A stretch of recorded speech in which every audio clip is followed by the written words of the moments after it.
नमस्कार, आप सभी का स्वागत है भारत 24 पर। मैं हूं आपके साथ पूर्णिमा मिश्रा। हम आपके लिए लेकर आए हैं द जेसी शो और जेसी शो में विश्लेषण के लिए हमारे साथ मौजूद हैं भारत 24 के सीईओ और एडिटर इन चीफ और फर्स्ट इंडिया के सीएमडी और editor in chief doctor Jagdish Chandra. Sir, आपका स्वागत करती हूं द जेसी शो में।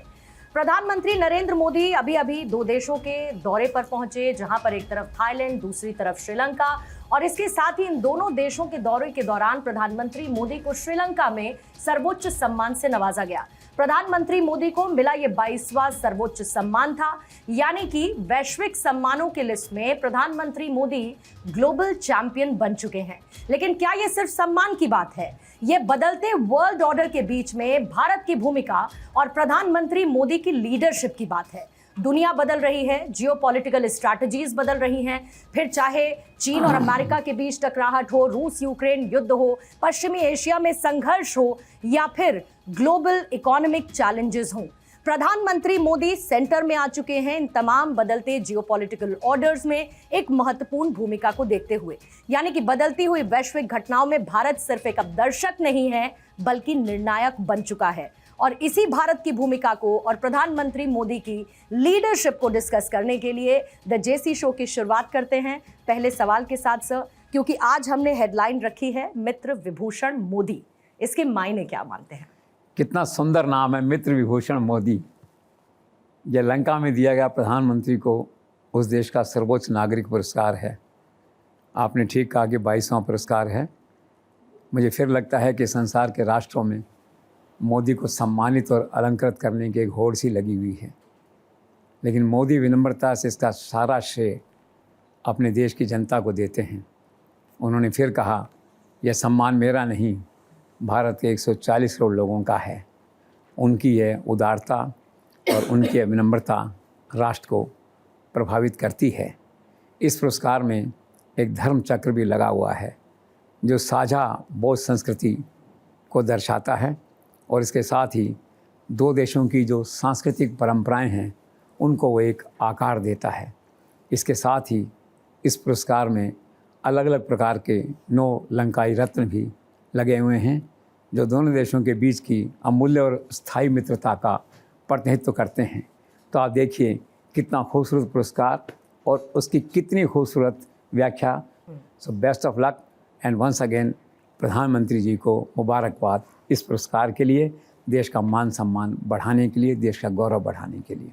जी सर, मैं चाइना के नज़रिए से समझना चाहती हूँ कि जब प्रधानमंत्री नरेंद्र मोदी श्रीलंका जाते हैं, थाईलैंड जाते हैं, अभूतपूर्व सम्मान मिलता है, अद्भुत तमाम तरीके का स्वागत होता है, फिर बायलैटरल एग्रीमेंट्स होते हैं, तो चाइना ही देखकर क्या सोच रहा होता है?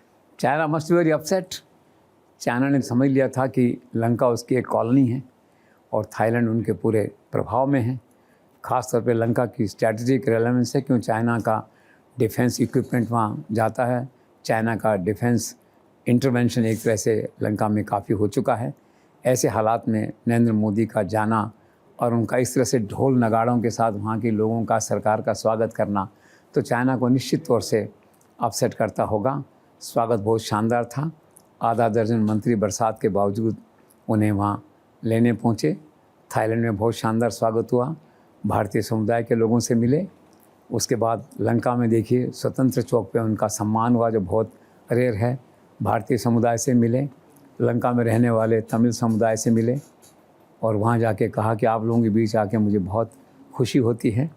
और नरेंद्र मोदी कितने अलर्ट रहते हैं मेंटली कि 2 सीनियर तमिल लीडर्स वहाँ के जो हैं उनका स्वर्गवास हो गया था इसी अवधि में।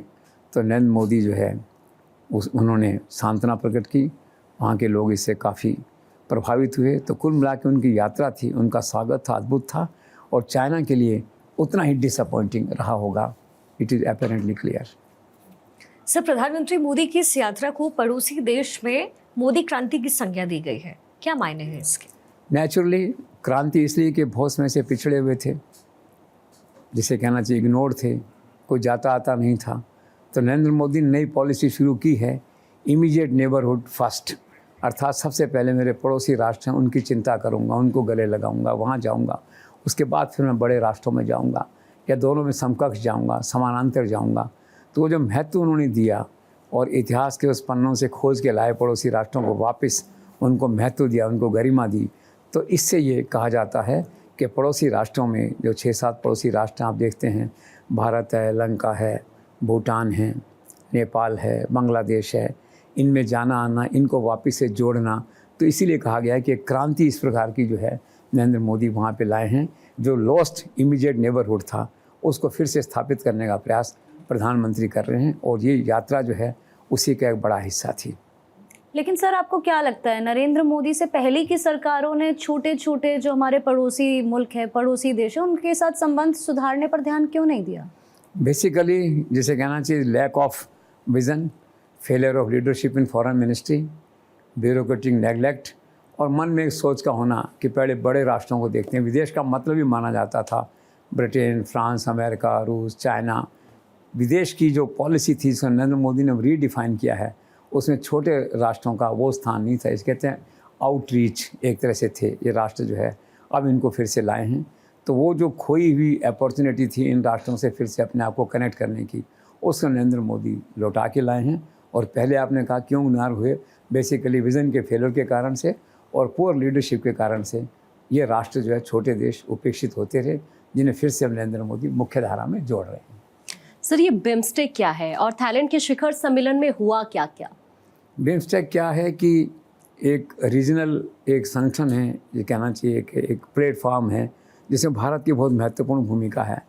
बंगाल की खाड़ी से जुड़े हुए 7 राष्ट्र जो हैं वो इसके मेंबर हैं। 5 इसमें साउथ एशियन कंट्रीज़ हैं, 2 इसमें जो है साउथ ईस्टर्न कंट्रीज़ हैं, थाईलैंड और म्यांमार।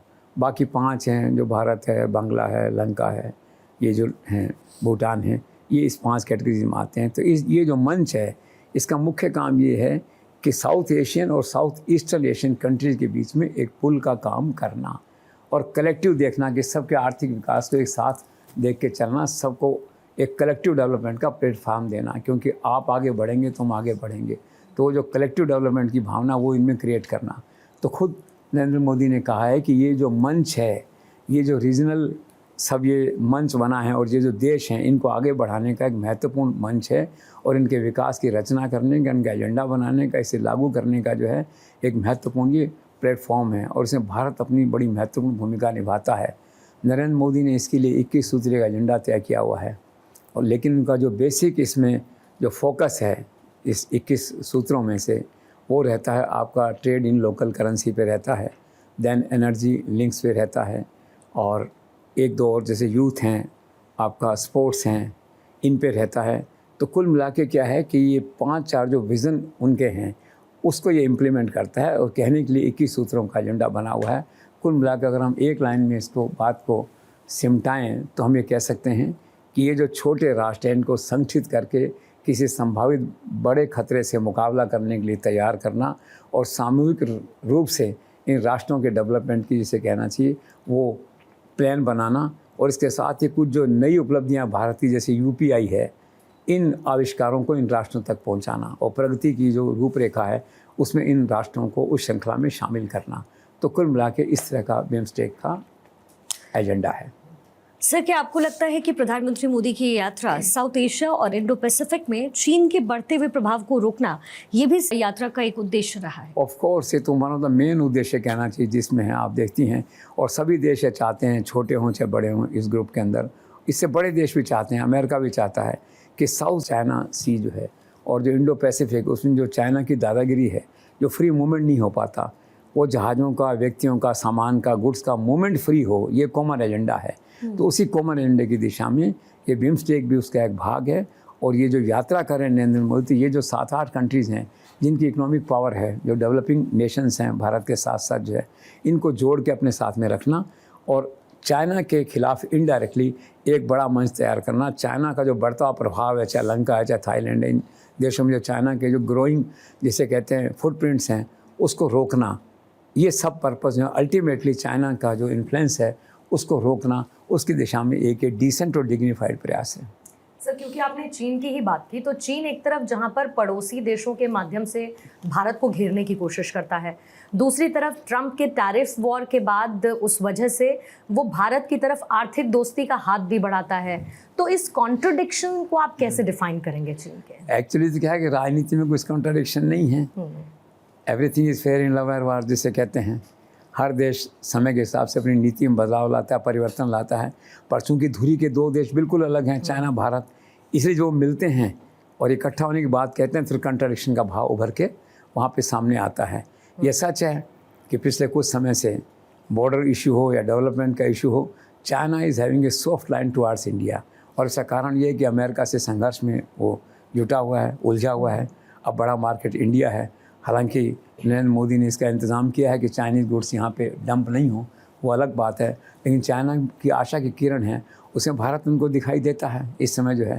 तो इस उम्मीद के साथ जो है वो भारत से दोस्ती बढ़ा रहे हैं। तो कंट्राडिक्शन है, but it's a good development. China India, if they come closer, is fine, is the interest of both the Nations, both the countries. Also sir, मैंने सुना है कि ट्रम्प टैरिफ वॉर के चलते भारत सरकार चाइनीज़ इन्वेस्टमेंट पर जो प्रतिबंध लगे हुए थे उस पर विचार कर रही है। क्या आपने भी ऐसा सुना है? सुना था, मैंने चेक किया, लेकिन ऐसा है नहीं। अभी कोई ऐसा मूव नहीं है गवर्नमेंट की तरफ से कि जो रेस्ट्रिक्शंस लगे हुए हैं चाइना इन्वेस्टमेंट पे उनको रिलैक्स किया जाए या उनको थोड़ा सा हल्का किया जाए। प्राइवेट सेक्टर का दबाव है कि ऐसा करना ज़रूरी है, वरना जो अमेरिका की टैरिफ के कारण से जो बिज़नेस बाहर जाएगा वो बिज़नेस दूसरे एशियन कंट्री में जाने के बजाय भारत में आए। तो इसके लिए ज़रूरी है कि जो FDI की जो नॉर्म्स हैं उनको रिलैक्स किया जाए, उनको रिव्यू किया जाए, और जो पॉलिसी है भारत की चाइनीज़ इन्वेस्टमेंट के बारे में उसको नए सिरे से रिव्यू करके रिलैक्स किया जाए। लेकिन मुझे ऐसा लगता नहीं कि फिलहाल सरकार ऐसा करने जा रही है। सर, क्या अंतर्राष्ट्रीय मुद्रा बाजार में चीन द्वारा अमेरिकी प्रभुत्व डॉलर को दी जा रही चुनौती कभी कामयाब होगी? देखो, प्रयास तो है चीन का। China is a serious contender, China is a serious nation.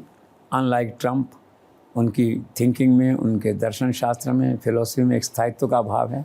उन्होंने बहुत सोच समझ के जो है डॉलर को चुनौती देने का मन बनाया है, और उन्होंने एक ऐसी नई डिजिटल करेंसी उन्होंने डेवलप की है जो स्विफ्ट, अभी जो प्रेजेंट सिस्टम है डॉलर का अनेक देशों में, उसको रिप्लेस कर सकती है, उससे ज़्यादा परफॉर्म कर सकती है, उससे ज़्यादा फास्ट है, वो डिलीवरी दे सकती है, भारत के UPI जैसी है। और कई देशों ने इसको अपना लिया है। वो देश जो चाइना की गोद में बैठे हुए हैं स्पेशली, उन्होंने अपना लिया है। वो देश जो चाइना की तरफ झुकना चाहते हैं थोड़ा सा, या वो देश जो इनडायरेक्टली अमेरिका को सबक सिखाना चाहते हैं, वो चाइना की इस करेंसी की तरफ 2 कदम आगे बढ़ा सकते हैं। I think it is a serious threat to the dominance of dollar in the coming days. Sir, China और अमेरिका के बीच में जो टैरिफ वॉर चल रहा है उसमें आप ज़्यादा नुकसान होता किसका देख रहे हैं? ज़्यादा अपेरेंटली एट द मोमेंट तो चाइना का दिखता है, but it is too early to reach to any conclusion, क्योंकि ट्रम्प का आप जानते हैं उसके कंसिस्टेंसी नहीं है। अभी कल भी अफवाह थी, तो कह नहीं सकते कैसा चलेगा। लेकिन एक बात तय है कि चाइना टक्कर देगा। चाइना के थ्रेट को सीरियसली लेना चाहिए। अनलाइक ट्रम्प कि आज कुछ कहा, कल फिर उससे बदल गए या हट गए उस बात से, फिर उसको स्टे कर दिया, पोस्टपोन कर दिया। चाइना ऐसा नहीं है। चाइना ने 2 टूक शब्दों में चेतावनी दी है कि ठीक है, अगर जंग है तो मंजूर है, हम आखिर तक लड़ेंगे। अगर दबाव या भैक्स के कारण आप हमें दबाना चाहते हैं तो आप गलती कर रहे हैं। ये हमसे डील करने का सही तरीका नहीं है, और जिसे कहना चाहिए कि हम इसका मुकाबला करेंगे, और हम किसी वार्ता के लिए तैयार नहीं हैं। तो चाइना का ये स्टैंड है। अमेरिका का स्टैंड आप देख रहे हैं। पागलपन तो नहीं कहना चाहिए, लेकिन एक दूरदर्शिता, बिजनेस में जब डील करते हैं तो ऐसा नहीं होता है। तो चाइना टक्कर देने को तैयार है।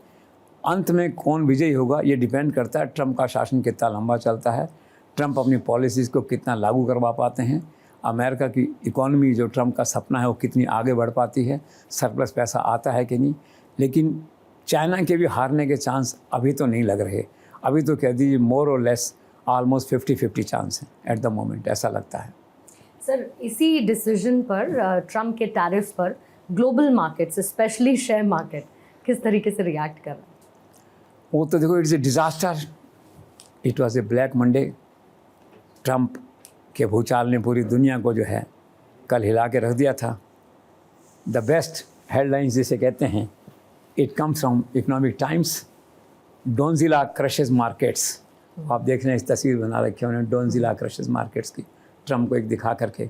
एक ऐसा प्राणी दिखाया जो फिल्मों में हम देखते हैं ना, अमेरिका की बड़ी बिल्डिंगों में जाता है, सेना उसको मारती है, हेलीकॉप्टर से फायर करते हैं, उसको कुछ नहीं होता, वो चलता रहता है। तो ट्रम्प के व्यक्तित्व को ऐसा व्यक्तित्व जो है दर्शाया गया है। Second headline comes from Indian express. वो कहते हैं हिज नेम इज़ बुली। लिखा उन्होंने साफ तौर पे, उनका नैतिक साहस देखिए। His name is bully and Trump tariffs are a brutal power game, power play, ये लिखा उन्होंने। इसके बाद फिर बहुत से लोगों ने लिखा, उन्होंने कहा कि markets reject Trump, Trump targets world. एक हिंदी के अखबार ने, फिर हिंदी के अखबारों में जो है प्रतिस्पर्धा, तो पत्रिका ने लिखा कि अमंगल सोम जो मंडे था और मंगल का भी खतरा। फिर भास्कर ने लिखा कि ट्रम्प की दवाई है, उसके साइड इफ़ेक्ट हैं, ये जो हो रहा है यहाँ पे जो है। फिर किसी ने लिखा ब्लड बाथ।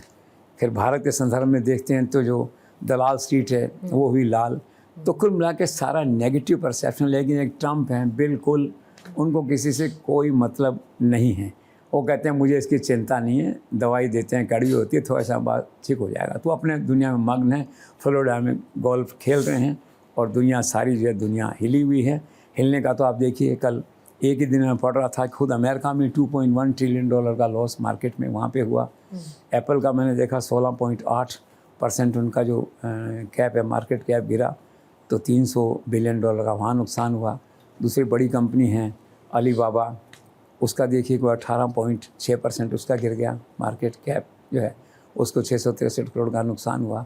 सारा संसार हिला हुआ है, दुनिया हिली हुई है।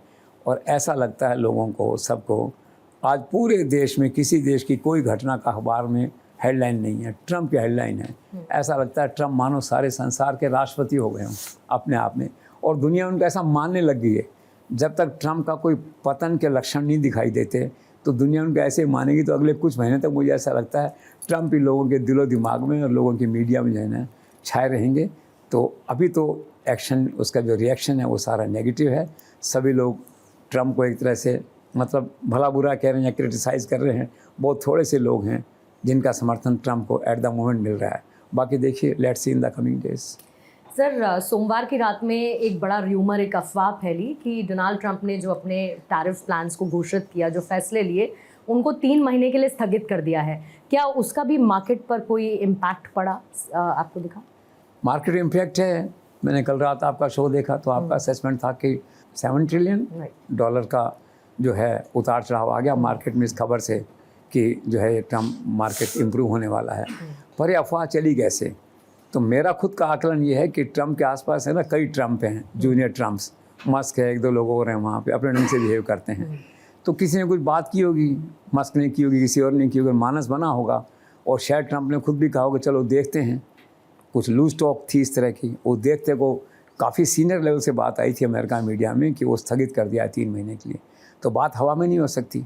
It is not like any Indian town Lucknow और पटना की कोई कुछ ही बात कह दे, छप जाए, कोई वहाँ चल जाए किसी वेबसाइट में। वो तो ऑथेंटिक कंट्री है, तो बात तो आई होगी, लेकिन ऐसा लगता है पीछे हटे हैं। और अब बात क्लियर है बिल्कुल कि वो केवल अफवाह थी। और 7 ट्रिलियन का जो हेरफेर हुआ, जिसमें जिनको कमाना था कमाया होगा, जिनका नुकसान हुआ नुकसान हुआ होगा, लेकिन फ़िलहाल तो अफवाह ही साबित हुई है।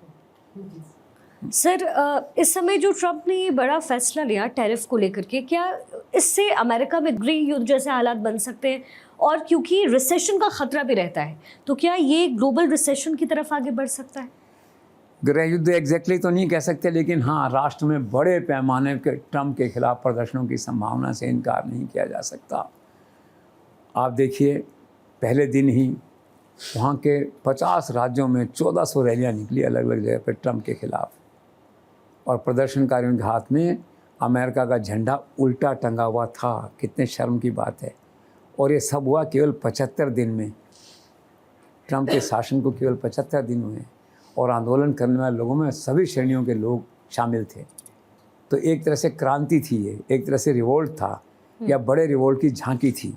और ये रिवोल्ट अगर थमा नहीं और ट्रम्प ने समझदारी से कहना चाहिए, या ट्रम्प की नीतियाँ सक्सेस नहीं हुई, तो फिर गृह युद्ध ऐसा तो हो नहीं सकता सोमालिया जैसा। लेकिन एक आप कह सकते हैं मोर और लेस एक डिग्निफाइड सिविल वार के हालात, मतलब कहते हैं जो राष्ट्र में अनिश्चितता आ जाए। मैंने पिछले शो में भी कहा था कि जिस तरह से मस्क ने ट्रम्प के दफ्तर को हाईजैक कर लिया है और बड़ी बड़ी बिजनेस डील्स वहाँ हो रही हैं बैठ के, तो ऐसा नहीं हो कि आने वाले दिनों में अमेरिका में हंड्रेड्स वाटर गेट्स हो जाएँ और पूरे राष्ट्र में एक अनिश्चितता का माहौल पैदा हो जाए। तो ये हम कह सकते हैं। तो निश्चित तौर पर नहीं कहा जा सकता कि गृह युद्ध के हालात बनेंगे कि नहीं, लेकिन आगाज़ जैसे कहना चाहिए वो अच्छा नहीं है eight the moment. This is very apparent. America के लोग डरे हुए हैं।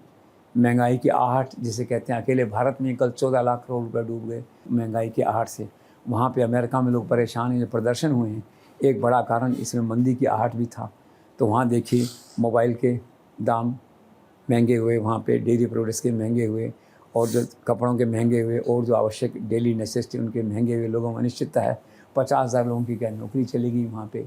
फ्री मेडिकल फैसिलिटी थी तो 35 करोड़ में से 20 करोड़ लोगों की वो ख़त्म हो गई। जी। तो ये सारे फैक्टर मिलके एक साथ कर रहे हैं, तो इसका अंतिम परिणाम फिर मंदी है। तो कुछ लोगों का आशंका है कि ऐसी मंदी आएगी सारे राष्ट्र मारे जाएंगे, इसमें अकेला अमेरिका ही नहीं। अगर मंदी आएगी तो व्यापक होगी, विश्व स्तरीय होगी वो। तो मंदी की संभावना से इनकार नहीं किया जा सकता, और मंदी की आहट या मंदी का डर ही है अभी जो सारे संसार में लोगों को डराए हुए है, और ख़ुद अमेरिका के लोगों को ट्रंप के खिलाफ झंडा उठाने के लिए प्रेरित कर रहा है। और सर क्या टैरिफ को लेकर के डोनाल्ड ट्रंप और एलॉन मस्क के बीच मतभेद हो गया है, ऐसा है क्या? ऐसा मैंने आज सुना, देखा कि खासकर चाइना के रेफरेंस में था। चाइना में मस्क का इन्वेस्टमेंट है, टेक्सला है, सब बातें हैं। तो चाइना के हिसाब से चाइना अगर उनकी बात को नहीं मानता और नहीं मानेगा मान के चलना, तो फिर जो टैरिफ अमेरिका लगाएगा टोटल उसको करते हैं अगर 104% टैरिफ हो जाते हैं जी। तो बुद्धिमत्तापूर्ण बात नहीं है, बिजनेस ऐसे नहीं हो सकता दैट वे जो है। और फिर उसी संदर्भ में सुना ऐसा मैंने कि मस्क ने कहा कि हमारी टैरिफ पॉलिसी है ना, it requires amendments, it requires rethinking, it requires review, it requires certain relaxations. तो मतभेद होगा, और कभी कभी मुझे लगता है ट्रंप की तुलना में शायद कई सारे मामलों में बिजनेस मैटर्स में हैं मस्क ज़्यादा समझदार हैं। तो अभी तो ट्रंप पीछे हट नहीं रहे हैं, तो अभी तो रिलैक्सेशन होगा नहीं। लेकिन मैं मान सकता हूँ कि प्राइमा फेसाई इन दोनों में मतभेद हैं, खासकर चाइना की पॉलिसी को लेके तो डेफिनेटली दोनों के बीच में जो है डिफरेंसेस आर ग्रोइंग। तो सर क्या ऐसे हालात पे ट्रंप देश छोड़कर भी भाग सकते हैं क्या? ऐसा तो नहीं लगता है, क्योंकि उसके भी क्या है कि जैसे भारत में नरेंद्र मोदी के 20 करोड़ लोग जो है ना, 22 करोड़ लोग जो है ना, वो एक पोलराइज्ड वोटर्स हैं, मोदी भक्त हैं, ठीक है ना। उन्हें हर हालत में मोदी चाहिए, ठीक है। तो अमेरिका में अगर हम देखते हैं तो 1 करोड़ लोग तो वहाँ होंगे कम से कम। नरेंद्र मोदी का तो मुकाबला हो नहीं सकता। नरेंद्र मोदी तो बहुत ही decent, dignified, well thought, planned उस तरह के राजनेता हैं। इसके बिल्कुल विपरीत है उनका वहाँ जो कंडक्ट है। आप देखते हैं उनका कोई स्थायित्व नहीं, उनके थिंकिंग में स्थायित्व नहीं है, कंसिस्टेंसी नहीं है। यहाँ 11-12 साल से एक ही कंसिस्टेंसी है नरेंद्र मोदी की, आप ये देख रहे हैं। तो वहाँ पे जो है ना कि देश छोड़ने भागने हालात तो इसलिए नहीं आएंगे, वो बहुत ही हिम्मत वाले आदमी हैं ट्रंप जो है बेसिकली, और बहुत ही मजबूत व्यक्ति हैं। आपने देखा उनको गोली लग गई, उनके खिलाफ न जाने क्या क्या केस, कौन सा संसार का ऐसा अपराध है जो ट्रंप के खिलाफ कोर्ट में नहीं गया हुआ। सभी श्रेणी का अपराध गए वहाँ, लेकिन वो क्या है कि अनफेस्ड हैं, वो अपना काम कर रहे हैं। तो देश छोड़ तो नहीं भागेंगे, लेकिन ये आने वाले दिनों में संभावना है कि ऐसे प्रदर्शन जब होंगे लाखों की संख्या में, और आगे करोड़ों में लोग अगर खड़े हो गए 1-2 करोड़ में, तो ट्रंप उनको कैसे फेस करेंगे। तो देश तो नहीं भागेंगे छोड़ के, ऐसा मेरा मानना है, लेकिन काफ़ी जटिल स्थिति का सामना आने वाले दिनों में उन्हें करना पड़ सकता है। और इसके लिए निश्चित तौर पे ट्रंप को जन्मपत्री अपनी किसी को दिखानी होगी कि आने वाले दिन उनके कैसे हैं अमेरिका में। सर ट्रंप से निराश दूसरे नेताओं की तरह प्रधानमंत्री नरेंद्र मोदी की मैं बात करूंगी, उन्होंने अभी तक ट्रंप टैरिफ को लेकर कोई सीधी प्रतिक्रिया नहीं दी है। तो प्रधानमंत्री नरेंद्र मोदी क्या जानबूझकर डोनाल्ड ट्रंप को लॉन्ग रोप दे रहे हैं? मोदी स्मार्ट आदमी, देखो स्मार्ट पॉलिटिशियन, वेल थॉट, दिल की बात वहाँ पे नहीं आती इस ऐसे मामलों में, लूज टॉक नहीं होती उनके वहाँ से। तो उन्होंने बहुत तरीके से इसको हैंडल किया है। और अभी तक ट्रंप चाहे हम पे लगा रहे हैं टैरिफ पर, कहते यही हैं मोदी माय ग्रेट फ्रेंड, ये भी कम बात नहीं है। आज मैंने अखबार में पढ़ा इलेक्ट्रॉनिक्स और एक और सेक्टर है, उसमें कह रहे हैं कि 2 लाख करोड़ का बेनिफिट इंडिया को आज भी है। इसके अलावा जो है 43 लाख करोड़ की जो डील की बात चल रही है, ट्रेड डील की बात चल रही है अमेरिका के साथ में जो है, उसमें कहते हैं इंडिया को फ़ायदा होने वाला है।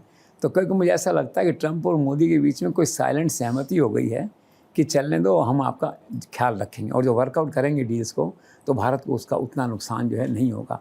अब आप कपड़े का मार्केट है भारत का, तो देखिए कंपटीशन वियतनाम से था, जो है ताइवान से था, तो उन पे बहुत ज़्यादा उन्होंने टैरिफ लगाया, हम पे कम टैरिफ लगाया, चाइना की तुलना में भारत पे कम टैरिफ लगाया। तो ये क्या है कि एक जिसे कहना चाहिए ना कि अनटोल्ड स्टोरी भी है कहीं ना कहीं बिटवीन ट्रंप एंड मोदी, जो माना जाना चाहिए दैट वे जो है। और लॉन्ग रोप की बात तो मैंने पहले भी कही थी कि नरेंद्र मोदी वेट कर रहे होंगे कि when Trump meets his first accident somewhere else then the Indian soil, और वो हो रहा है, देख रहे सारे संसार में क्या हाहाकार मचा हुआ है, टैरिफ का क्या कुछ पता नहीं है। तो I can agree with your brilliant observation कि लॉन्ग रोप दे रहे हैं नरेंद्र मोदी ट्रंप को। Let's see. सर ट्रंप बड़ बोले तो है, देखिए, तो अब ऐसे में क्या लगता है ईरान पर वो सच में बम बरसा देंगे या एक बार फिर पीछे हट जाएंगे? अभी तो लोग उसको एक गीदड़ धमकी मान रहे हैं ज़्यादातर लोग, क्यों घर में इतने उलझे में हैं, बम बरसाने कहाँ जाएंगे। मुझे तो कभी ये भी डर लगता है, उन्होंने ऐसे आर्मी को 2-4 ऑर्डर दे दिए तो ऐसा नहीं हो कि इतिहास में पहली बार आर्मी उनको डिफाई करना शुरू कर दे। आर्मी की एक लिमिट है ना मानने की। जब एक आम सहमति होगी कि व्यक्ति का थोड़ा सा विम्सिकल हो गया, इसका मानसिक संतुलन कुछ ऐसा नहीं किया जाता और देश में लाखों लोग खिलाफ खड़े हैं उसके, तो है तो कुछ भी दैट वे हो सकता है। तो ऐसा 2 टूक आदेश दिया था और अचानक दिया सुबह उठ करके, और ये कहा कि अगर आप परमाणु डील पे हमसे एग्रीमेंट नहीं करोगे और बम बनाओगे तो हम आप पे बम्बार्ड करेंगे। ईरान हैरान, वो भी मजबूत आदमी है, उन्होंने 2 टूक जवाब दिया कि हम डरने वाले नहीं इससे, और हम मजबूर मत कीजिए कि हम न्यूक्लियर ऑप्शंस की तरफ देखने लग जाएं। अर्थात वो जो ट्रम्प सोचते हैं कि उनके पास परमाणु बम है कि नहीं, पता नहीं किसी को है कि नहीं, हो सकता है हो भी सही। उन्होंने धमकी दी कि अगर आप ऐसा करें तो वी कैन एक्सरसाइज और nuclear options against America also. और बड़ी बात होगी, और एक बार अगर युद्ध छिड़ता है वो रियल 3rd वर्ल्ड वार की थ्रेट है ना जो हो सकती है, क्योंकि तब क्या होगा कि चाइना खड़ा हो जाएगा साथ हाथ में। और वैसे भी क्या है, इसमें माहौल जो चल रहा है, जितने एंटी ट्रम्प फोर्सेज हैं वो चाइना के पीछे कहीं ना कहीं खड़ी होती दिखाई देती हैं आपको, अगर आप आगे जाके देखते हैं किसी भी उसमें जो है। आप देखिए दूसरे कंट्रीज, अब कनाडा है, मेक्सिको है, यूरोपियन कंट्रीज़ हैं, indirectly they are rallying behind China that way जो है। So this is also let's see. Sir, political observers का ऐसा मानना है कि नरेंद्र मोदी और डोनाल्ड ट्रंप दोनों ही अपना राज ब्यूरोक्रेसी के मार्फत चलाते हैं, लेकिन फिर भी दोनों की कार्यशैली में एक अंतर है, तो वो डिफरेंस क्या है? वो डिफरेंस ये है कि देखिए, ट्रम्प बेसिकली जो स्ट्रक्चर्ड ब्यूरोक्रेसी है उसको तोड़ते हैं, उसको एक्स्ट्रा कॉन्स्टिट्यूशनल पावर सेंटर जैसे मस्क है उससे रिप्लेस करते हैं, नए प्राइवेट लोगों को सत्ता सौंपते हैं। इसके विपरीत नरेंद्र मोदी स्ट्रक्चर्ड ब्यूरोक्रेसी में भरोसा रखते हैं और उनकी नीति स्थायी है, और उनकी नीति में जो स्ट्रक्चर में एक्स ब्यूरोक्रेट्स हैं उनको उन्होंने महत्वपूर्ण जिम्मेदारियां दी हुई हैं। आप अश्विनी वैष्णव का केस देखिए, आज क्या उनके पास में रेलवे है, उनके पास में IT है, INB मिनिस्ट्री है। आप हरदीप पुरी का केस देखिए, पेट्रोलियम है। तो PMO के देखिए ब्यूरोक्रेसी कितना इफेक्टिवली काम करती है। तो नरेंद्र मोदी जानते हैं ब्यूरोक्रेसी से काम कैसे लेना है, तो सक्सेस है वो। तो दोनों के बीच में बेसिक अंतर क्या है कि शासन का ढांचा खड़ा करने का जो मॉडल है, जो प्रक्रिया है, उसमें नरेंद्र मोदी और ट्रंप एक दूसरे के विपरीत हैं। नरेंद्र मोदी की सोच जो है प्रैग्मेटिक है, कंसिस्टेंट है। ट्रंप की जो सोच है वो इरेशनल हो जाती है कभी कभी, और स्ट्रक्चर ब्यूरोक्रेसी को वो उखाड़ के फेंकना चाहते हैं, लेकिन यहाँ ऐसा नहीं है। So this is the basic difference. Sir, Israel के प्रधानमंत्री बेंजामिन नेतन्याहू और ट्रंप के बीच में जो बातचीत हुई उसके बारे में कोई जानकारी आपको? यही पता लगा था आज कि वो कल पहुँचे थे वहाँ पे। 400 किलोमीटर एक्स्ट्रा चक्कर लगाना पड़ा, यूरोपियन यूनियन के स्पेस से नहीं गुजरे वो, क्योंकि उन लोगों ने उन्हें जो है एक इंटरनेशनल कोर्ट ऑफ जस्टिस ने एक वॉर क्रिमिनल डिक्लेयर किया हुआ है। खैर थोड़ा लेट पहुँचे होंगे, उन्होंने बहुत अच्छे स्वागत किया। लेकिन मैंने कहा ना, ट्रंप के लिए बिजनेस मैटर करता है, कोई दोस्त ना दुश्मन। उनका सॉरी, हम आपके टैरिफ में कोई चेंज नहीं कर पाएंगे, टैरिफ सबके लिए है, आपके लिए भी है, और बाकी सब ठीक है, आप आइए जाइए जो है इसमें। तो आए वहाँ से निराश होकर लौटे एक तरह से। दूसरी ईरान के बारे में बात की होगी तो ट्रंप ने, मैंने सुना कि यही कहा कि ईरान से हम डायरेक्टली डील करेंगे, जैसे उन्होंने उनके यूक्रेन के राष्ट्रपति को इग्नोर करके बाईपास करके डील करने की कोशिश कर रहे हैं यूक्रेन में रशिया के साथ, वैसे इनसे कहा होगा कि हम ईरान को खुद ही हैंडल करेंगे। तो I think this Israelian prime minister must be upset and disappointed. तो मिल के आ गए वापस। सर, हमने सुना है कि डोनाल्ड ट्रंप जितने भी राजनीतिक फैसले लेते हैं उन सभी में भारत के एक ज्योतिषी की महत्वपूर्ण भूमिका है। क्या आपको इस बारे में कोई जानकारी है? ट्रंप के भारतीय ज्योतिष जो हैं उनका नाम बताया जा रहा है आचार्य सलिल। वो लगातार उन्हें सलाह देते हैं। कमला से उनको थ्रेट थी ट्रंप को चुनाव की, और ऐसा लगता था कमला जीत जाएंगी, तो उन्होंने सलिल से ये पूछा था कि क्या मैं जीत पाऊँगा। तो उन्होंने कहा था कि मुश्किल है, कठिन है, लेकिन अंततः आप जीत जाओगे। तो जीत गए। तब से क्या है, ये जो प्रोफेसर आचार्य सलिल हैं, इनकी वहाँ प्रतिष्ठा है वाइट हाउस में। ट्रंप जो अपनी रैलीज़ की तारीख तय करते थे, ट्रंप तिथियाँ तय करते थे, वो आचार्य सलिल के ज्योतिष के परामर्श से ही किया करते थे। और अमेरिका में क्या, अमेरिकन जो प्रेसिडेंट्स हैं ना, वहाँ भारत के ज्योतिष घुसे हुए हैं। पहले जो है रोनाल्ड रीगन थे, तब भी एक ज्योतिष यहाँ का वहाँ एंट्री पाया हुआ था, वहीं रहता था वाइट हाउस में, हर बात के उससे पूछा जाता था। फिर ओबामा जो है, इनका मैंने सुना कि ये भी हिंदू संस्कृति से प्रभावित थे, एक ज्योतिष के संपर्क में रहते थे, उन्होंने हनुमान की छोटी सी मूर्ति दी थी, उसको जेब में रखते थे। अपने पिताजी को भी मूर्ति उन्होंने दी थी। तो अमेरिकन प्रेसिडेंसी व्हाइट हाउस में भारतीय ज्योतिषियों का कोई न कोई दखल ज़रूर है। और अभी मैंने जो आपसे कहा ना आचार्य, उनका आना जाना है वहाँ पे। वो 30-35 वर्ष के अनुभवी वैदिक शास्त्री ज्योतिष हैं भारत के। अच्छी बात है, भारत के ज्योतिष वहाँ भी पहुँच रहे हैं। Sir, if we come back to Thailand once again, why Thailand matters to India so much? वो ऐसा मैटर करता है कि एक तो क्या है कि 2000 पुरानी संस्कृति दोनों देशों के बीच की, तो रहता है सांस्कृतिक ऐतिहासिक मिलन आपस में जो है। दूसरा क्या है कि इंडिया की जो इंडो पैसिफिक जो पॉलिसी है, तो Thailand has a very critical and जैसे कहते हैं strategic position which is helping India. तीसरा अगर इसको देखें तो India happens to be the 4th largest business partner among Asian countries with Thailand. और फिर इसको अगर एक कदम और आगे देखें तो जो टूरिज़्म का व्यापार है, for Indians Bangkok is a very popular tourist destination. Only last year 21 lakh Indian tourist visited Bangkok. और फिर एक गोल्डन ट्रायंगल है वहाँ, इसका तस्करी का जो है मामियार के साथ, वो वहाँ से कंट्रोल होता है। तो इंडिया भी देखता है उस तस्करी को कंट्रोल करना है, उस रूट को कंट्रोल करना है, तो इनके साथ रहना ज़रूरी है। तो कुल मिला क्या है कि जो नरेंद्र मोदी की जो पॉलिसी है, strategic policy, Indo Pacific policy plus business interest, उसके हिसाब से थाईलैंड हमें मैटर करता है। सर, आपके नज़र में नरेंद्र मोदी की थाईलैंड यात्रा की हाइलाइट्स क्या क्या रही? बस हाईलाइट तो बेसिकली आजकल मोर और लेस सिमिलर सी रहती हैं। जैसे आपका डिजिटल है, डिजिटल शेयरिंग है, डिजिटल सॉल्यूशंस हैं, उन पे बात होती है, हेल्थ पे बात होती है, एजुकेशन पे बात होती है, और एक दो और जो ट्रेडिशनल सेक्टर हैं, एनर्जी है, एनर्जी ऑप्शन पे बात होती है। तो इन सब विषयों पे बात हुई। कुल मिला के 5 MOUs साइन हुए हैं जिनके बारे में चर्चा हुई है वहाँ पे। बेसिक थ्रस्ट एक ही है कि इकोनॉमी जो एरिया है that is dominating now political seat एक तरह से। तो दोनों देशों के बीच में आर्थिक संबंध कैसे बढ़े, इस पे चर्चा हुई है। और ये 5 MOUs जो हैं बेसिकली उसी पे बेस्ड हैं। सर, इटली की प्राइम मिनिस्टर मेलोनी की तरह थाईलैंड की जो PM हैं शिनावात्रा यंग एंड ग्लैमरस भी हैं, और उनकी जब प्रधानमंत्री मोदी के साथ मुलाकात हुई तो ये खूब सुर्खियों में रहा, अभी भी है। इस बारे में आप कुछ कहना चाहेंगे? हाँ, इज़ इंटरेस्टिंग, नाइस। और इसका एक मैसेज तो बिल्कुल क्लियर है ना, इटली के प्रधानमंत्री के बाद ये दूसरी youngest 38 year old prime minister हैं, वर्ल्ड की यंगेस्ट प्राइम मिनिस्टर हैं, जिनका इस तरह का मोदी के साथ फ़ोटो खींचते हुए पूरे देश में और पूरे संसार में जो है वायरल हो रहा है, लोग उसको पसंद कर रहे हैं।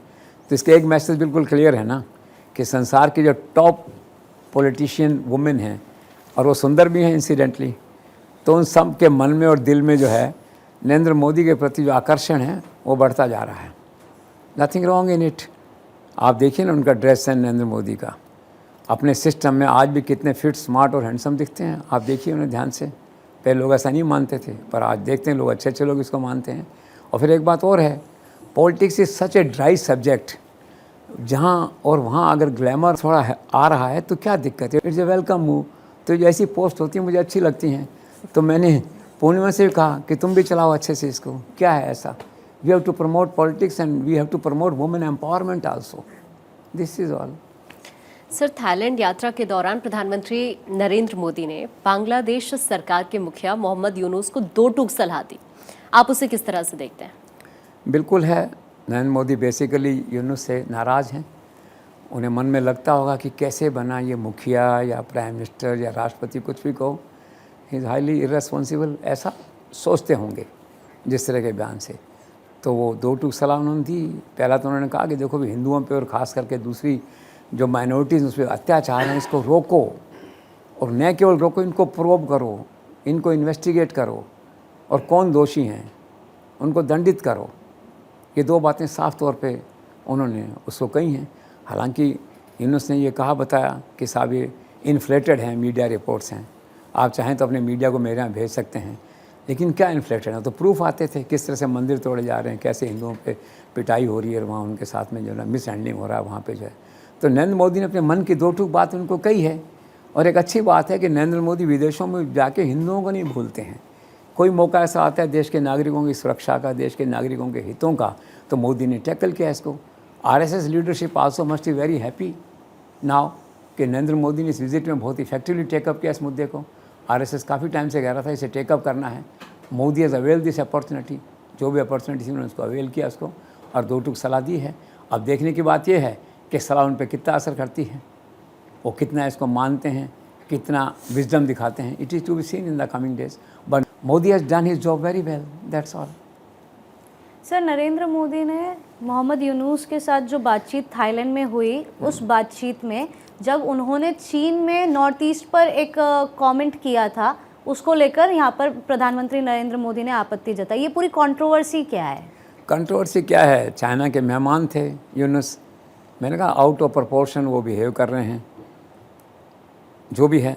तो उन्होंने वहाँ एक लूज टॉक कर दी इस तरह की कि जो बंगाल की खाड़ी है, जो भारत से जुड़ी हुई है, उसका जो समुद्री क्षेत्र है, उसका मैं बॉस हूँ, मैं गार्जियन हूँ।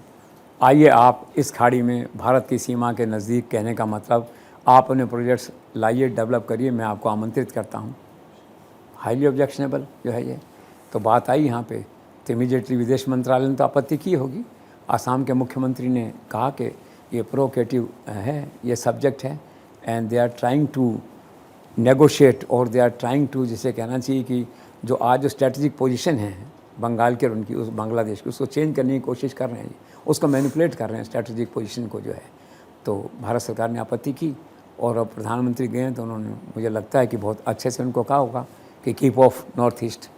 तो ये कंट्रोवर्सी थी, और बांग्ला चीफ का जो बिहेवियर था बहुत ही इररेस्पॉन्सिबल था। डिप्लोमेटिक तरीक़ों में, डिप्लोमेटिक कल्चर में इस तरह के स्टेटमेंट नहीं दिए जाते हैं जो उन्होंने दिया।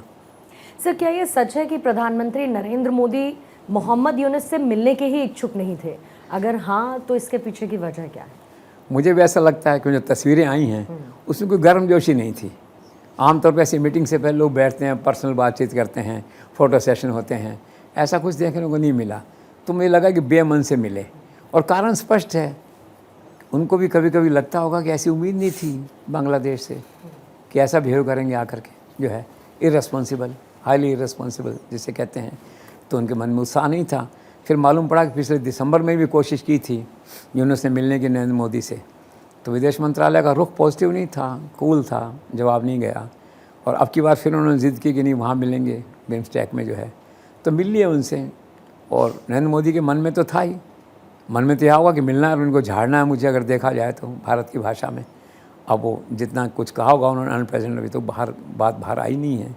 तो मिले हैं उससे, लेकिन जिस मीटिंग, जिसे कहना चाहिए ना, ठीक है मीटिंग हुई है, लेकिन मज़ा नहीं आया होगा किसी को भी इसमें, दैट वे जो है। और हमारी रिक्वायरमेंट थी एक तरह से कि यूनुस को कुछ ना कुछ तो कहना था ना, दो टुक तो सुनानी थी उसको, इसलिए प्रधानमंत्री ने समय दिया उनको मिलने का जो है। वही इस बात से जैसे कहना चाहिए ना, ऐसी एवं जो है।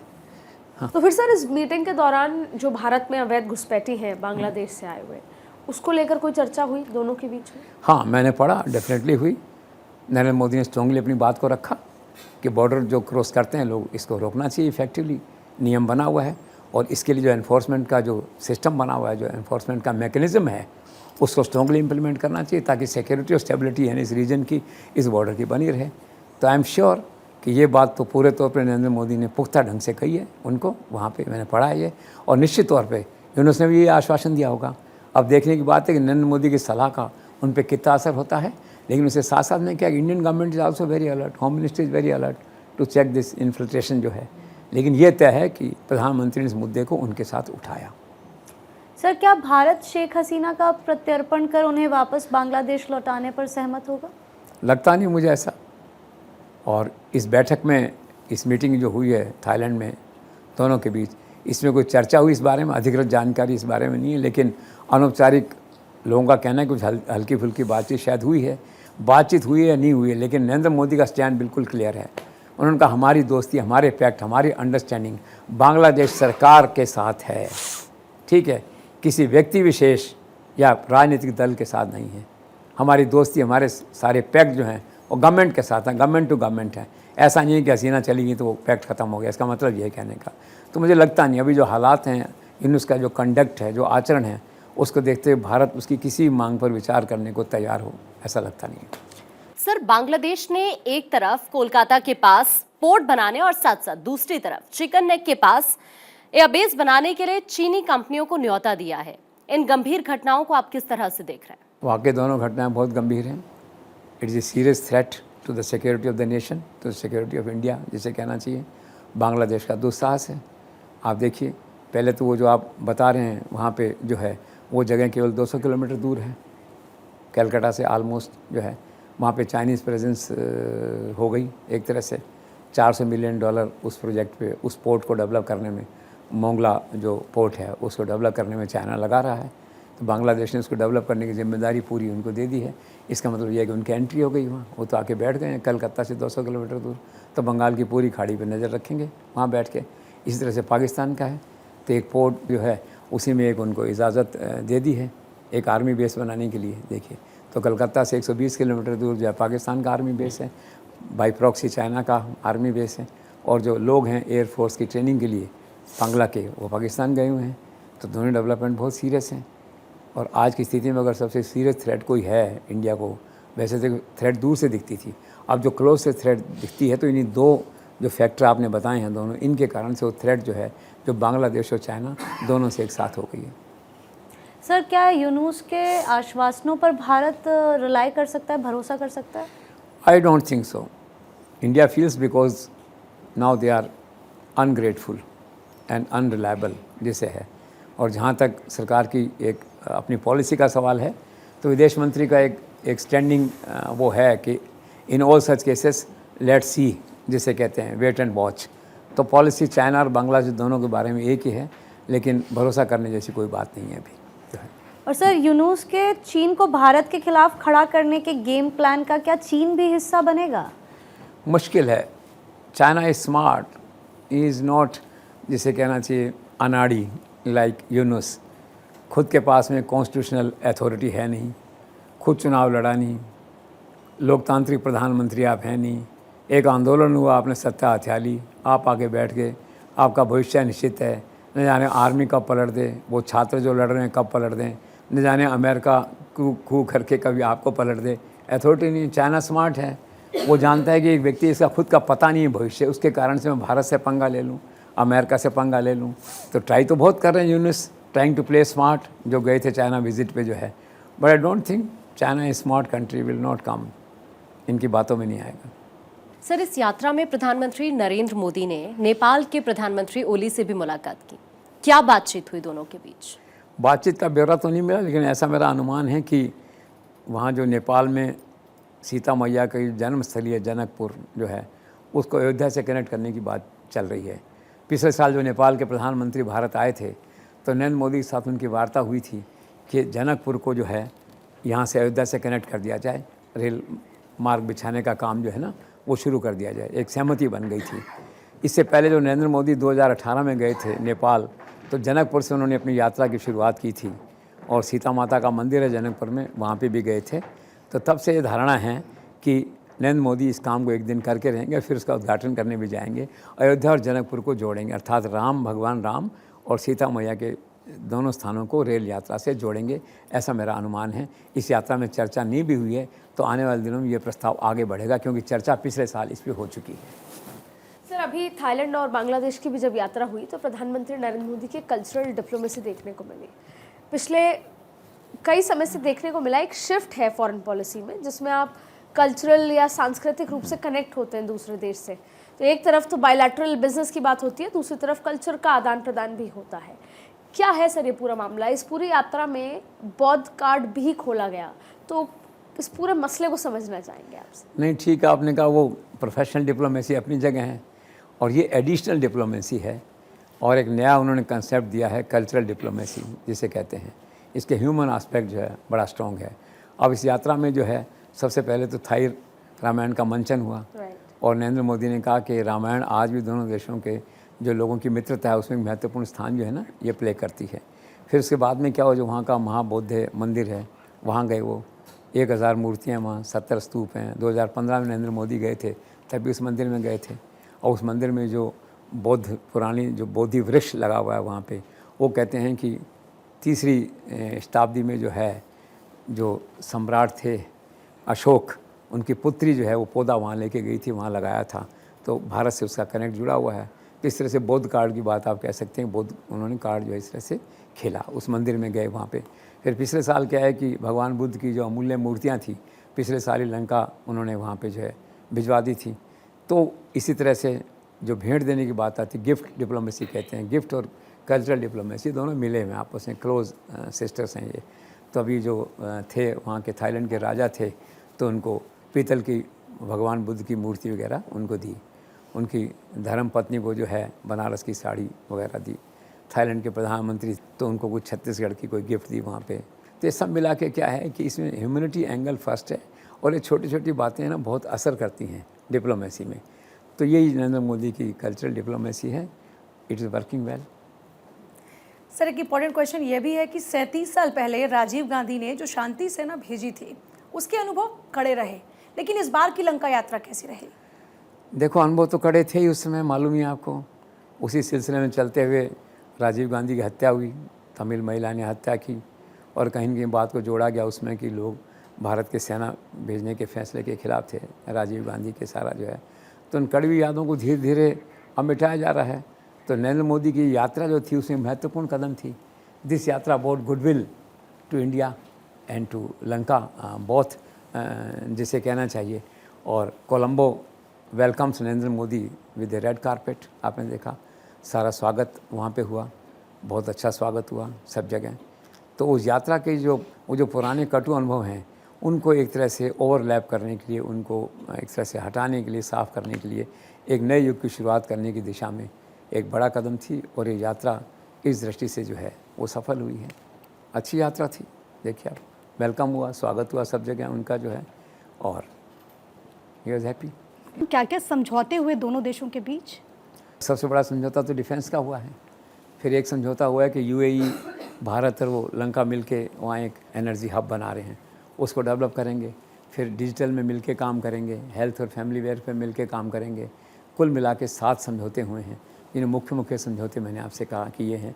डिफेंस का समझौता सबसे महत्वपूर्ण हुआ है। सर, जिस डिफेंस समझौते की आप अभी जिक्र कर रहे थे, श्रीलंका और भारत के बीच हुआ है, लेकिन चीन पर इसकी क्या प्रतिक्रिया होगी, क्या रिएक्शन होगा? चीन must be very unhappy with this thing. China का तो सारा काम ही डिफेंस से जुड़ा हुआ था। आप देखिए ना, 2022 के अंदर जो है चाइना ने वहाँ एक अपना कोई बेस वहाँ पे बनाया, और एक जो वहाँ से जहाज़ चला वो वहाँ आके रुका, उनके चाइनीज़ जहाज़ जो है। और उसके बाद में फिर एक नया जहाज़, एक और दूसरा कोई युद्धपोत आया वहाँ, मैंने पढ़ा अगले साल जो है वो कोलंबो पे आके उसने अपना कोलंबो पोर्ट पे अपना लंगर वहाँ पे आके डाल दिया वहाँ पे। तो एक तरफ जहाँ चाइना इतना ज़बरदस्त डिफेंस इक्विपमेंट वहाँ भेज रहा है और डिफेंस कनेक्टिविटी अपनी बना रहा है कोलंबो के साथ में, वहाँ पे भारत का जाना और भारत का कोलंबो के साथ डिफेंस डील करना या डिफेंस कोऑपरेशन की बात करना is absolutely unusual for China, जिसे कहना चाहिए। और नरेंद्र मोदी के लिए it's a strategic move of Narendra Modi which got succeeded, और समझौता हुआ बाकायदा। तो चाइना के लिए ये एक तरह से सिग्नल है इन ए वे कि you can't mortgage Lanka with only 2 ports और 2 डिफेंस इक्विपमेंट्स है। India is equally competing with you, so this is. Sir, सबसे अच्छी बात यह है कि श्रीलंका के राष्ट्रपति ने पीएम मोदी के सामने छाती ठोककर ये कहा कि किसी भी तरीके से भारत के विरोध में ज़मीन का इस्तेमाल नहीं होने दिया जाएगा। अब सवाल ये था कि इसका जो स्ट्रैटेजिक रेलेवेंस है वो क्या है? It's a great victory of Narendra Modi. Narendra Modi का जो आभा मंडल है उसमें अच्छे अच्छे लोग आते हैं, वहाँ के राष्ट्रपति भी आए, और चाइना की परवाह किए बिना और ये बात को भूलते हुए कि वो कर्ज में डूबे हुए हैं चाइना के, उन्होंने बड़ा नैतिक साहस दिखाया। सरेआम प्लेटफार्म पे खड़े होकर कहा कि हम भूमि का उपयोग नहीं करने देंगे, और साथ में ये और कहा कि रीजनल सिक्योरिटी की हमारी जिम्मेदारी है साथ में, उसके लिए to ensure the security and regional security of the region जो है ना, हम किसी को यहाँ की जो भूमि है भारत के खिलाफ किसी प्रकार से उसका इस्तेमाल नहीं करने देंगे। इससे बड़ा क्लियर स्टेटमेंट नरेंद्र मोदी को क्या चाहिए लंका के अंदर जी। वो लाए इससे, और उन्होंने जारी किया, और उसका आफ्टरमैथ क्या है, उसके लिए क्या रिएक्शन है, वो आने वाले दिनों में चाइना जब उनसे डील करेगा या चाइना ने उनको कुछ कन्वे किया होगा तो बात अलग है। बाकी ये है कि इससे मैसेज क्लियर है कि वहाँ के राष्ट्रपति जो थे लंका के, वो पूरी तरह से नरेंद्र मोदी के आभा मंडल में थे इस यात्रा में, और उन्होंने इस तरह का बयान दे दिया जैसे कि इंडियन स्टेट का आदमी खड़ा होकर बयान देता है। तो great victory for Modi foreign policy. Sir, Sri Lanka के राष्ट्रपति और प्रधानमंत्री मोदी के बीच जो बायलैटरल एग्रीमेंट्स हुए, उन्हें वहाँ के विपक्षी दलों के नेताओं का भी समर्थन मिला है। आप इस घटना को कैसे देखते हैं? ये एक और चमत्कार है नरेंद्र मोदी का, ऐसा मैंने तो कभी सुना नहीं। विपक्षी दल तो हमेशा खिलाफ में ही रहते हैं, और एक दूसरे के खिलाफ ही करते हैं, बायलैटरल एग्रीमेंट्स को अपोज करते हैं। ये पहली बार हुआ कि मिलने भी आए नरेंद्र मोदी से वो अक्रॉस पार्टी लाइन, पार्टी को छोड़ करके, और साथ में इसका पब्लिकली सपोर्ट भी किया। तो ये तो एक विचित्र किंतु सत्य जैसी बात है कि सरकार के साथ साथ जो विपक्षी दल भी जो है लंका का, वो नरेंद्र मोदी के बायलैटरल एग्रीमेंट्स को सपोर्ट करता है, उनसे मिलने आता है, उनको सलाम करता है। It's a great victory. Sir, लेकिन ये हर कोई जानता है कि चीन की नीति क्या है, और ऐसा देखने को मिलता है कि चीन ने श्रीलंका को अपने कर्ज के जाल तले फंसाया हुआ है। तो ऐसे में भारत और लंका की दोस्ती या आर्थिक संबंध आगे कैसे बढ़ेंगे फिर? ये तो धूप छाँव का रिश्ता होता है डिप्लोमेसी में, ये ऐसे ही चलता रहेगा। इससे भी हेल्प लेनी है, उससे भी लेनी है, कभी इनको खुश करना है, कभी इनको नाराज़ करना है। थोड़ा बैलेंसिंग फैक्टर जो है वो चलता रहता है। पर ये बात फैक्ट है कि लंका कर्ज में डूबा हुआ है। लंका ने पहले बड़ा कर्ज लिया था, चुका नहीं पाया, बदले में एक बंदरगाह है वहाँ, वो दे बैठा चाइना को। तो चाइना ने 99 ईयर की लीज़ जो है ना उस पोर्ट पे अपने नाम करवा ली है। अब फिर हार के निराश होकर के पैसा तो चाहिए रोज़ हर देश को, पैसा गरीब देश में आता नहीं है। तो या तो इंडिया हो या चाइना जाओ या अमेरिका जाओ।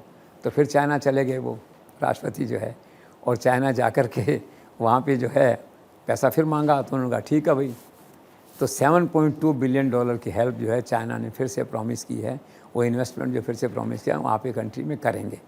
तो ये तो बात सही है आपकी है कि वो तो कर्ज में डूबे हुए हैं, कर्ज भी लेते रहेंगे, और ये तो बैलेंसिंग एक्ट है, वो करते रहेंगे। न तो कोई स्थायी दोस्ती किसी से, न स्थायी शत्रुता है, और वो अपना कार्ड प्ले कर रहे हैं। इंडिया अपना कार्ड प्ले कर रहा है, चाइना अपना कार्ड प्ले कर रहा है।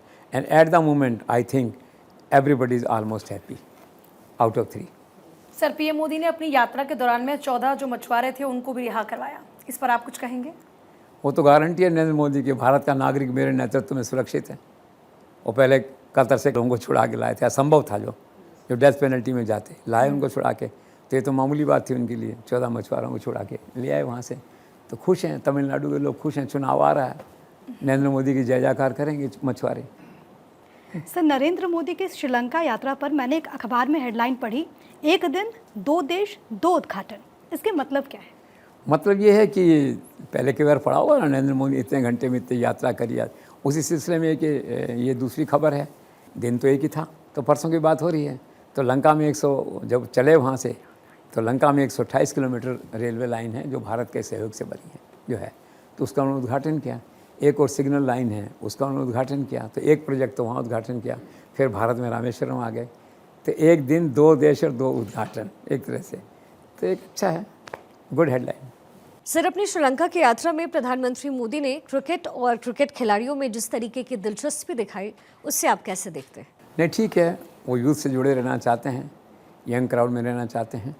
तो बहुत अच्छा लगा लंकन प्लेयर्स को। दिल जीतना किसे कहते हैं, यही तो होता है दिल जीतने की बात। अब लंका के सारे क्रिकेट वाले हैं और आसपास के देश वो नरेंद्र मोदी के गीत गाएंगे। तो गए वहाँ पे, मिले सबसे उनसे। तो 1996 में वर्ल्ड कप की जो टीम उनकी जीत के आई थी, सब खिलाड़ियों से मिले, तो गदगद थे वो सब लोग। उन्होंने फिर नरेंद्र मोदी क्या मालूम उदार व्यक्ति हैं, बाहर गए हुए हैं, भारत के जेब में 2 पैसे हैं, तो उन्होंने मांग लिया। उन्होंने कहा कि जाफना में जो है आप इंटरनेशनल क्रिकेट स्टेडियम हमें दे दीजिए जो है। तो जाफना में क्या ज़्यादातर तमिल कम्युनिटी के लोग रहते हैं, क्रिकेट में लोगों की दिलचस्पी है। तो बहुत संभव है कि शायद आने वाले दिनों में नरेंद्र मोदी उनकी बात को स्वीकार कर लें और एक स्टेडियम जो है वो सैंक्शन कर दें। क्योंकि पिछले साल या इससे 2 साल पहले जो है चाइना एक स्टेडियम वहाँ बना के दे चुका है लंका में। तो मैंने कहा ना, सबसे मांगते हैं लोग जो है, भारत से मांगते हैं, उनसे मांगते हैं। तो एक अच्छा मूव था, क्रिकेट वाले खुश हैं, लोग भारत में भी खुश थे कि हमारे स्टेडियम में नरेंद्र मोदी आएंगे। तो एक बार गए थे ना, तो भारत के लोग भी देख रहे हैं कि हमारे मिलने आएंगे, तो हम गुजरात के बाद एक स्टेडियम और मांग लेंगे उनसे। Good move.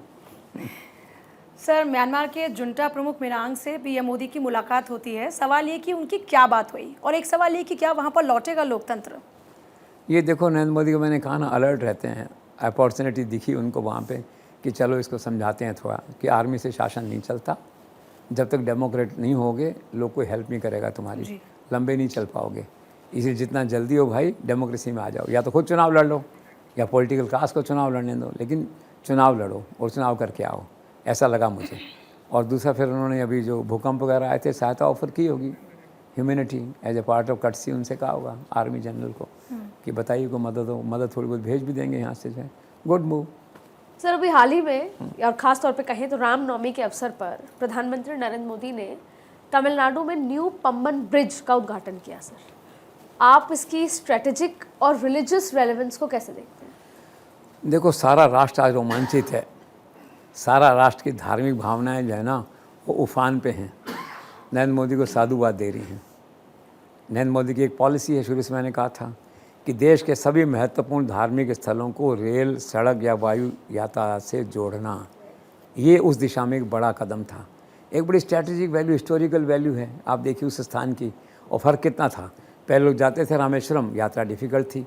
Mandapam railway station है, वहाँ जाते थे, आगे टैक्सी करो, ये करो, वहाँ से फिर 6-8 घंटे की वहाँ से यात्रा जाओ करो। अब क्या पुल बन गया, 5 मिनट यहाँ से उठा के आपको वहाँ कर देगा जो है, और बड़े जहाज़ भी जा सकते हैं वहाँ पे। इम्पोर्टेंस है। दूसरा क्या है कि इसकी जो इंजीनियरिंग इम्पोर्टेंस है वो बड़ी महत्वपूर्ण है। इसके बाद में ऐसा लगा कि इंडिया इंजीनियरिंग में आज अच्छे से अच्छे कंट्री को कम्पीट कर सकता है। तो नरेंद्र मोदी ने कहा कि इंजीनियरिंग वंडर है, ये मिरेकल है, ये पुल जो है। तो पुल बन गया अच्छे से, लोग जाने आने लग गए। तो आप देखो ना इससे क्या होगा, एकदम से जंप आएगा टूरिज़्म में, रिलीजियस टूरिज़्म में जो है। तो तमिलनाडु की जनता को लाभ होगा इसका। और आगे चुनाव आ रहे हैं सामने, चुनाव हो या न हो, कुछ काम ऐसे होते हैं इर्रेस्पेक्टिव चुनाव होते हैं। तो ऐसा ही काम था ये, अच्छा हुआ।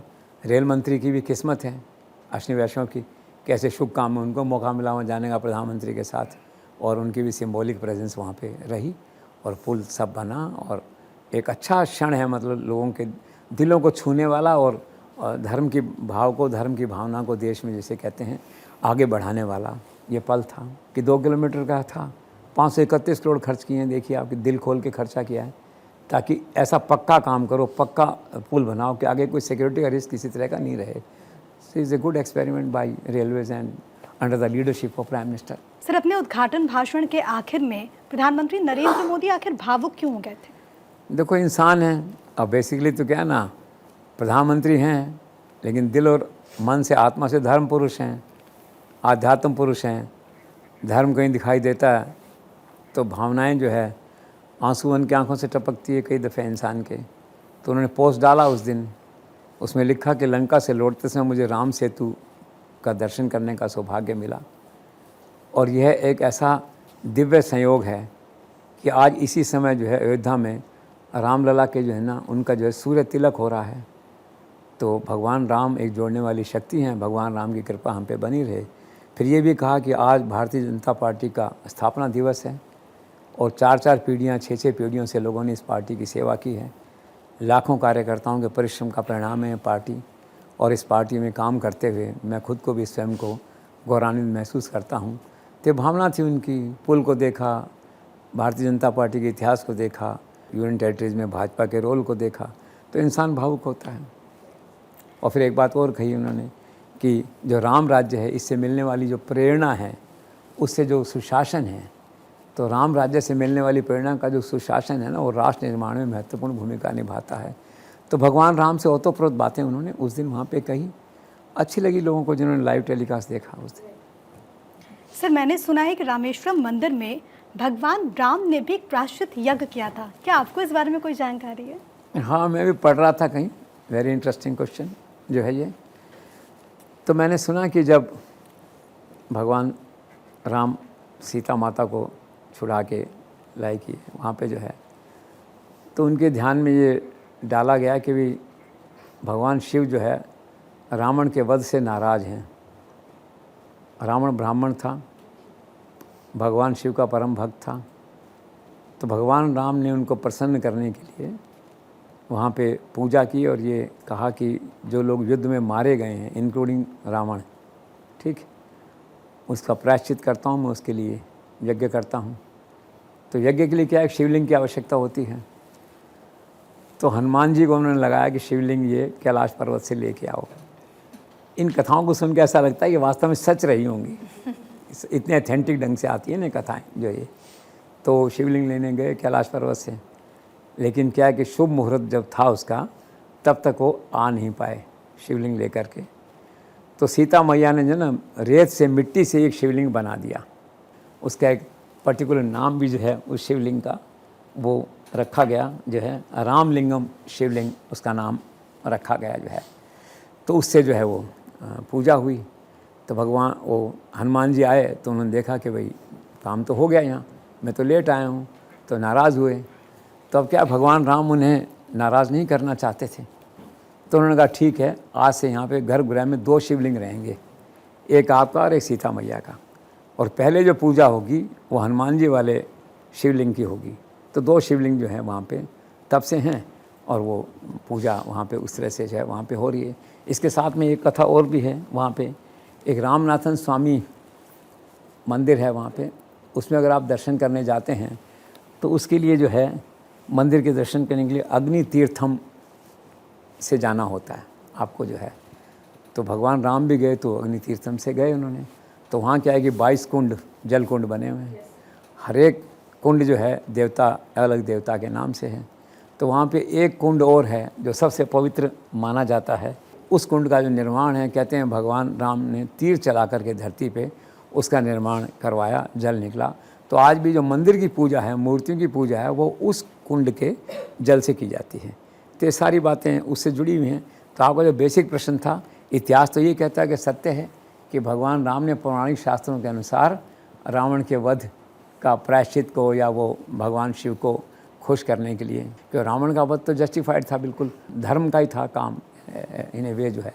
तो कुल मिला के क्या है कि इस तरह से वो कथा मुझे सही दिखाई देती है।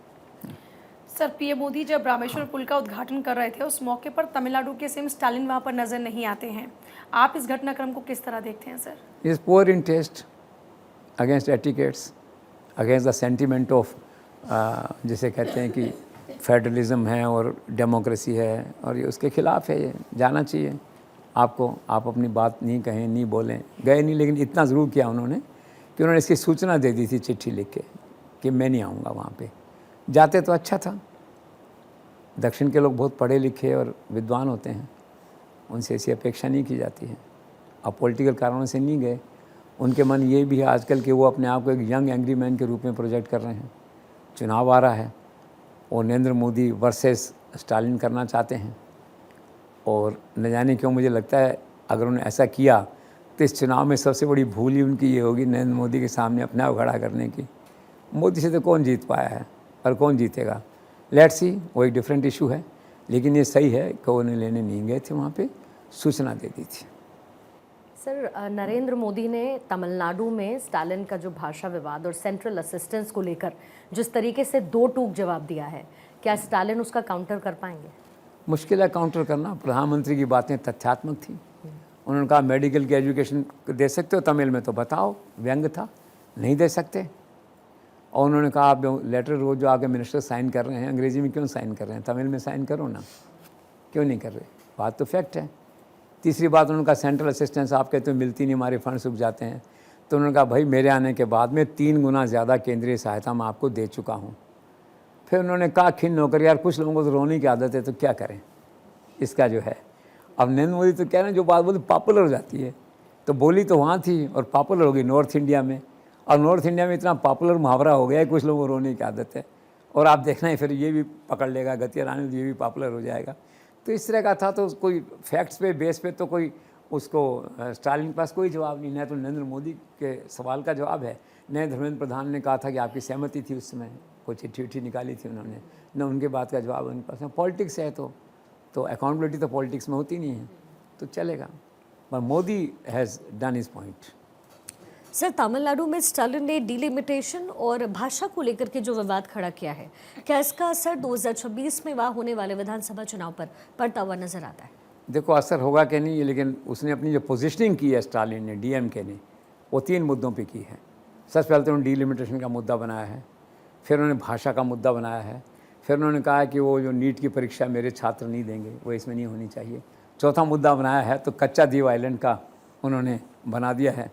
और पहले क्या है कि ये द्वीप भारत में था, 1974 में इंदिरा गांधी ने इसको जो है गिफ्ट करके लंका को दे दिया। तो तब से विवाद चल रहा है कि इस द्वीप वहाँ चले जाने के कारण से हमारे मछुआरे जो जाते हैं, वहाँ की आर्मी उनको पकड़ लेती है, मछुआरों का ज़्यादा काम उस द्वीप की तरफ पड़ता है। अब जब से विवाद चला आ रहा है, अब क्या है कि स्टालिन ने वो मुद्दा उठा दिया है। और प्रधानमंत्री भी गए थे तमिलनाडु, तो कहा कि प्रधानमंत्री से मैं मांग करता हूँ कि द्वीप हमें वापस दिलाओ। अभी इंदिरा गांधी के ज़माने की बात है, नरेंद्र मोदी सरकार को कहाँ बीच में ला रहे हो? ये मोदी सरकार का काम तो था नहीं, वो तो इतिहास की बात है, इतिहास को आप रीओपन कर रहे हो एक तरह से। लेकिन भावनात्मक मुद्दे हैं ना सारे के सारे।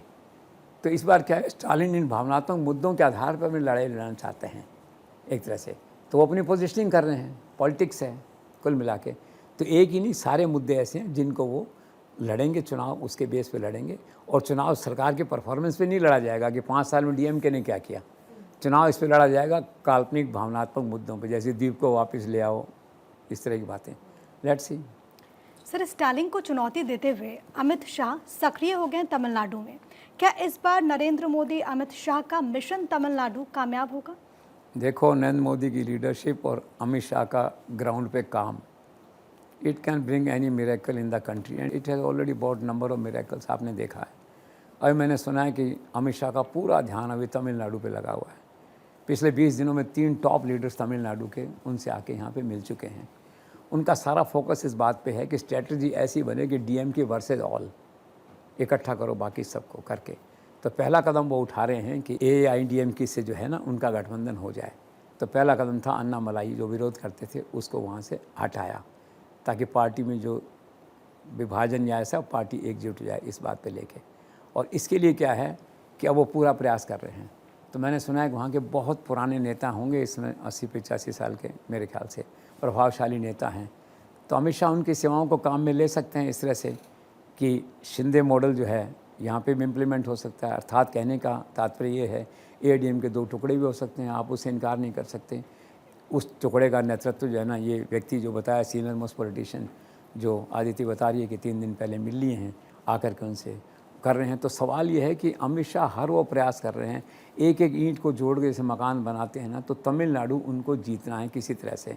और मुझे तो ये भी सुना मैंने कि उनकी अमित शाह का प्लान खाली 2026 तक नहीं है, चुनाव तक, वो 2031 का प्लान बना के बैठे होंगे तमिलनाडु में क्या करना है। जेपी नड्डा कहना ये है कि पिछले साल अगर हमें गठबंधन कर लेते तो आज सरकार हमारी होती, वो तो एक डिफरेंट इशू है।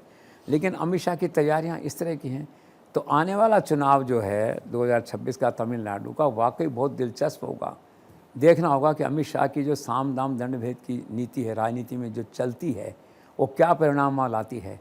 और नरेंद्र मोदी की लीडरशिप में, नरेंद्र मोदी आप देखेंगे कैसा वहाँ हिंदू कार्ड चलेगा, अभी लंका का कार्ड चला है, सारे कार्ड चलेंगे आने वाले समय में जो है। तो कोई बड़ी बात नहीं है कि एक काफ़ी सब्सटेंशियल टक्कर डीएमके को अमित शाह के नेतृत्व में ये सारे दल दे सकें। It's quite interesting to be seen this time.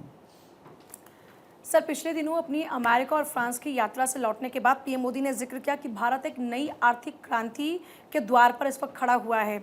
आखिर जिस क्रांति का जिक्र पीएम मोदी कर रहे हैं, क्या है ये? सच है तो शाश्वत है। भारत कहाँ था पिछले 11 साल में? भारत 5वीं सबसे बड़ी अर्थव्यवस्था बन चुका है। नरेंद्र मोदी आश्वस्त हैं कि आने वाले दिनों में ये तीसरी अर्थव्यवस्था बनेगा। उन्होंने कहा एक फंक्शन के अंदर कि I can tell you with complete responsibility, we will be 3rd largest economy in the world in the coming days जो है। तो आश्वस्त हैं और देश में जो कुछ हो रहा है आप देख ही रहे हैं उससे जो है। तो भारत तो सचमुच एक नई आर्थिक क्रांति के द्वार पे खड़ा है, इसमें कोई संदेह नहीं है। सर, एक ये सवाल बहुत महत्वपूर्ण है मुझे लगता है। ऐसा कहा जाता है कि diplomacy is the fundamental phenomena of globally, और you can say diplomacy is a fundamental reality of global foreign policy. मेरा सवाल आपसे ये है सर कि अक्सर ऐसा देखा गया है, और ये एक विडंबना है, पैराडॉक्स है, कि इस संसार में हर बड़े देश का एक दूसरा बड़ा देश शत्रु होता है, कॉम्पिटिटर कह सकते हैं, राइवल कह सकते हैं, ओपोनेंट कह सकते हैं। ऐसा क्यों सर? और आप इस पूरे ग्लोबल फिनोमेना को, इंटरनेशनल फिनोमेना को कैसे देखते हैं? फैक्ट है, ये तो कहते हैं रूल ऑफ द लॉ, सब लोग तो एक साथ हो नहीं सकते, फिर डिप्लोमेसी की आवश्यकता ही नहीं रहेगी। डिप्लोमेसी का जन्म इसी से हुआ है कि एक मित्र एक शत्रु है, शत्रु को मित्र बनाना है, मित्र को मित्र बनाए रखना है। तो ये डिप्लोमेसी का बेसिक आधार है। तो आज आप देखिए ना, आप जो कह रही हो शाश्वत सत्य है। आज अमेरिका है तो अमेरिका का शत्रु चाइना है, विज़ाविज़ कभी कभी रशिया भी है, और रशिया है तो उसका शत्रु आप अब मान लीजिए यूक्रेन लड़ रहा है उससे, और सपोर्टेड बाई अमेरिका लड़ रहा है उससे। तो आप किसी भी देश को उठा के देखेंगे, चाइना देखेंगे तो भारत है, भारत देखेंगे तो चाइना है। तो ये तो नियति है जिसे कहते हैं, शाश्वत सत्य है। लेकिन क्या करो, डिप्लोमेसी का जन्म इसीलिए हुआ है, एक शत्रु है एक मित्र है, शत्रु को रोकना है, मित्र को बनाए रखना है, दिस इज डिप्लोमेसी। और ये संसार ऐसे ही चलता आया है, ऐसे ही चलता रहेगा। सर, क्या नरेंद्र मोदी जल्द जाने वाले हैं सऊदी अरब? सुना मैंने शायद इसी महीने के 3rd या 4th वीक में जा सकते हैं। वहाँ के जो प्रधानमंत्री हैं उनसे मुलाकात करेंगे। दुबई के क्राउन प्रिंस तो आज ऑलरेडी यहाँ आए हुए हैं। तो यूएई भी क्या एक मिनी इंडिया है, और शायद प्रधानमंत्री इस 11 साल में 5 ही बार वहाँ पे जाएंगे। अच्छी यात्रा होगी।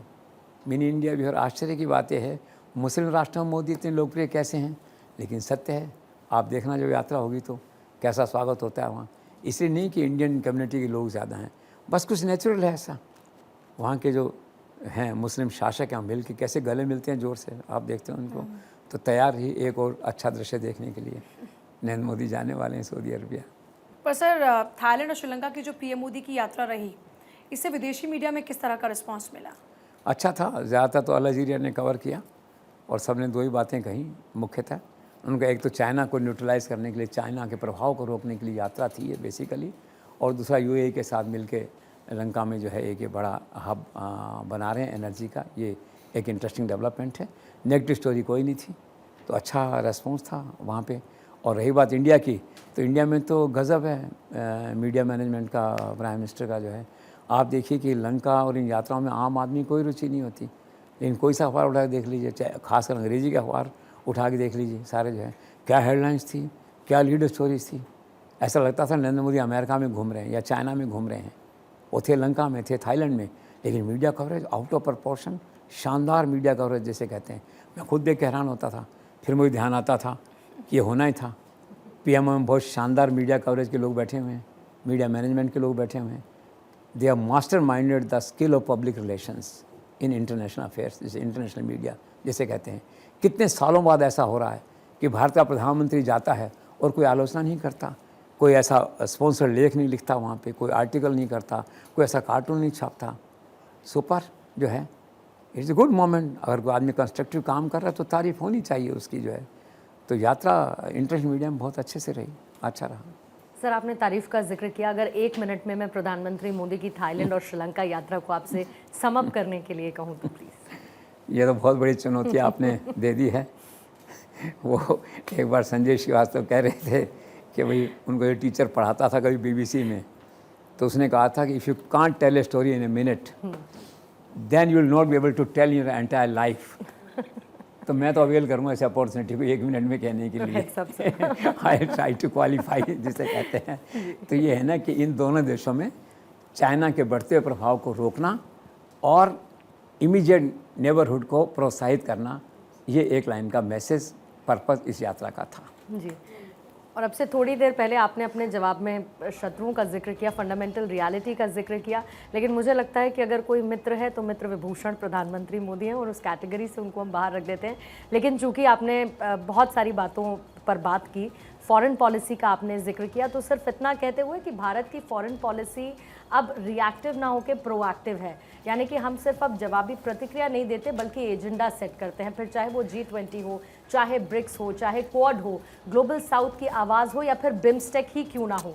और अंग्रेजी में कहते हैं कि today India is not waiting for a seat at a table, rather we are designing the table itself. और ये प्रधानमंत्री मोदी की विजनरी लीडरशिप, उनकी डिसाइसिव क्वालिटी का रिजल्ट है कि प्रधानमंत्री मोदी का इम्पैक्ट पूरी दुनिया के सर चढ़कर इस वक्त बोल रहा है। बहुत बहुत शुक्रिया सर आपका द जेसी शो का हिस्सा बनने के लिए और इस पर पूरा का पूरा विश्लेषण करने के लिए। साथ ही तमाम दर्शकों का भी धन्यवाद हमारे साथ द जेसी शो में जुड़ने के लिए। वक्त एक छोटे से ब्रेक का है, आप बने रहिए भारत 24 के साथ।